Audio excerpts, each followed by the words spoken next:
हमारा बरेली। हमारे बरेली को आज तक जो पहचान मिलनी चाहिए थी वो नहीं मिली है। इसके विभिन्न कारण हो सकते हैं, पर मेरे हिसाब से यहाँ की राजनीतिक, प्रशासनिक और नागरिक की इच्छा शक्ति में कमी के कारण यहाँ का वो विकास नहीं हो पाया जो होना चाहिए था। नमस्ते साथियों, मेरा नाम आकाश है और मैं आप ही में से एक इंसान जो बरेली में रहता हूँ। कई सालों से मेरे दिमाग में ये बातें थी कि मैं अपने बरेली शहर के लिए कुछ करूं, लेकिन अनफॉर्चुनेटली मैं कुछ भी नहीं कर पाया। लेकिन अब मुझे ऐसा लगता है कि समय आ गया है कि और देरी नहीं करनी चाहिए। कुछ मेरे जो विचार हैं, जो मैं सोचता हूं अपने बरेली शहर के लिए, मैं आपके सामने व्यक्त करूं। हमारे बरेली में कोई भी साधनों की कमी नहीं है, लेकिन आज तक इसको वो हासिल नहीं हो पाया जिस वजह से इसका नाम होना चाहिए था। आप देखिए कि यहाँ की जो भौगोलिक स्थिति है बहुत ही अच्छी है। हमारे यहाँ कभी भी आप देखेंगे भूकंप का कोई भी खास असर नहीं होता है, जबकि आसपास के इलाकों में, दिल्ली में, गाजियाबाद में और भी अन्य जगहों में भूकंप का बहुत असर होता है। इस तरह से हमारा शहर बहुत ही अच्छी तरह स्थित है। पानी की अगर आप बात करें तो यहाँ पर कोई दिक्कत नहीं होती है। बड़े शहरों को आप देखें तो वहाँ इतना नमकीन पानी होता है कि आप उसमें सरवाइव आसानी से नहीं कर सकते, क्योंकि जल ही जीवन है। इस नज़रिए से भी अगर आप देखें तो हमारे बरेली की बहुत अच्छी स्थिति है। ज़मीन हमारे क्षेत्र की बहुत उपजाऊ है। इससे हमारे यहाँ का जो एग्रीकल्चर है वो बहुत अच्छी तरह से होता है। तो साधनों की कोई भी हमारे एरिया में कमी नहीं है, लेकिन फिर भी विकास ना होने के बहुत से कारण हैं। दूसरी बात, हमारे जो क्षेत्र है इसकी जो राजनीतिक स्थिति है वो भी बहुत अच्छी है। आप देखेंगे कि लखनऊ और दिल्ली के बीच में ये एकमात्र ऐसा शहर है जो बिल्कुल बीच में आता है। 250 किलोमीटर इधर लखनऊ और 250 किलोमीटर उधर दिल्ली।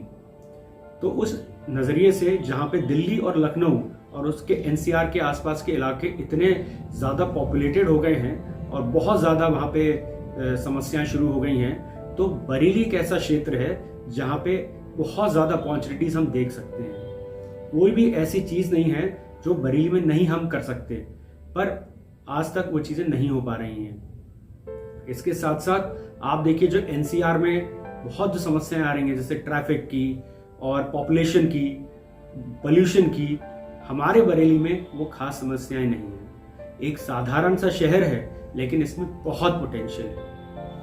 आप यहाँ का माहौल देखिए, हर जाति के, हर धर्म के लोग यहाँ पे बहुत शांतिपूर्ण तरीके से रहते हैं। बरेली का इतिहास बहुत ही सामान्य रहा है, किसी भी खास कंट्रोवर्सी का ये पार्ट नहीं रहा है। यहाँ की बोली भी अगर आप देखें तो लखनऊ की तरफ की अवधी बोली और मेरठ की तरफ की खड़ी बोली का मिश्रण यहाँ पर है।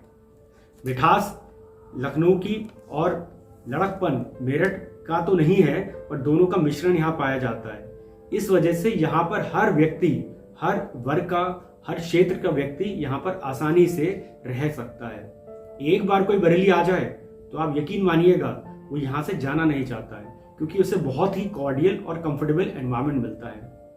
तो साथियों, ये जो है बातें हमारे बरेली की, ये बहुत आकर्षक सबको करती हैं। बड़े बड़े शहर के लोग ऐसे माहौल में रहने के लिए तरसते हैं। लोग चले तो जाते हैं, लेकिन बाद में कुछ सालों बाद उन्हें समझ में आता है, अरे काश हम बरेली में वापस आ सकते हैं, लेकिन फिर उनके लिए आसान नहीं होता वापस आना। तो क्यों ना हम बरेली को अपना इतना विकसित कर लें। इतनी लैंड ऑफ अपॉर्चुनिटीज है कि लोग यहीं पर रहें और हमारा एरिया इतना विकसित हो जाए, पूरा उत्तर प्रदेश, पूरा हिंदुस्तान, यहाँ तक कि विश्व के लोग भी यहाँ आकर अपना कारोबार करें। हमारे पास इतनी अपॉर्चुनिटीज और इतने साधन हैं। तो साथियों, मेरी आपसे विनती है कि आप मेरे इस चैनल के साथ जुड़िए और हम आगे बरेली से ही जुड़े बहुत से मुद्दों के बारे में बात करेंगे। यहाँ की समस्याएं, यहाँ जन जन की समस्याएं, और मेरा मुख्य उद्देश्य इन वीडियोस को बनाने का ये है कि हमारे बरेली में आने वाले दिनों में नगर निगम के चुनाव होने वाले हैं, लेकिन ये चुनाव ऐसे ना हो जैसे होते हैं पार्टी बेस्ड, बस कुछ भी हम करें नहीं। हमें यहाँ पे मुद्दों के आधार पे इस इलेक्शन को लड़ना है और उस व्यक्ति को जिताना है जो हमारे मुद्दों को आगे लगाए। बहुत से ऐसे मुद्दे हैं जो मेरी नॉलेज में हैं, आने वाले वीडियोस में मैं इनका जरूर आपसे जिक्र करूंगा। तो मेरे वीडियोस प्लीज आगे आप देखिएगा और कोई भी आपकी राय हो तो मुझे जरूर शेयर करिएगा। मैं उम्मीद करता हूं कि आपको मेरा ये इनिशिएटिव पसंद आए। मैंने इस इनिशिएटिव का नाम हमारा बरेली अभियान रखा है। उम्मीद करता हूं आप मुझसे जुड़े रहेंगे और मेरे आगे के वीडियोस देखेंगे, जिसमें आपकी हमारी बरेली की जो समस्याएं हैं और जो अपॉर्चुनिटीज हमारे शहर में हैं उन सब के बारे में मैं डिस्कस करूंगा और समाधान भी उसके बारे में भी हम बात करेंगे। आपका मेरे साथ जुड़े रहने के लिए बहुत बहुत